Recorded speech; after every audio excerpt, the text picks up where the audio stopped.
சிம்பிளாக தக்காளி சாப்பாடு எப்படி செய்கிறதுன்னு பார்க்கலாம். எண்ணெய் ஊற்றி பட்டை லவங்கம் போட்டு வெங்காயம் புதினா தழை போட்டு நல்லா வதக்கலாம். இப்போ பிரியாணி தூள் மிளகாத்தூள் இதெல்லாம் ஆட் பண்ணிக்கலாம். அப்படியே 100 மில்லி தயிர் ஆட் பண்ணியிருக்கிறோம். இப்போ இஞ்சி பூண்டு பேஸ்ட் ஆட் பண்ணியிருக்கிறோம். நல்லா சுருளை வதக்கலாம். நல்லா சுருளை வதக்கியாச்சு. இப்போ தக்காளியும் பச்சை மிளகாயும் ஆட் பண்ணிக்கலாம்.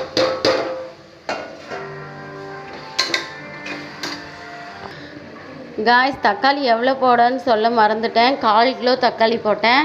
இப்போ நல்லா சுருளை வதங்கிடுச்சு. இப்போ தண்ணி ஊற்றிக்கலாம். ஆல்ரெடி நான் தண்ணி காய வச்சுட்டேன், அதனால் உடனே ஊற்றிக்கலாம். தண்ணி நல்லா கொதிச்சு வந்துருச்சு. இப்போ அரிசி போட்டுடலாம். இப்போ நம்ம அரிசி போட்டாச்சு.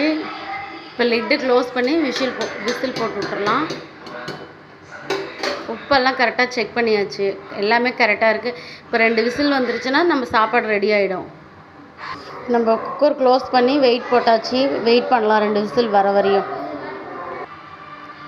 குக்கரோட விசிலை ஓப்பன் பண்ணியாச்சு. குக்கரை ஓப்பன் பண்ணியாச்சு. நம்ம பிரிஞ்சை பாருங்கள் எப்படி இருக்குது. தக்காளி சாதத்தை பல பலன்னு இதே மாதிரியே நீங்களும் உங்கள் வீட்டில் சமைச்சு சாப்பிடுங்க. Bye bye.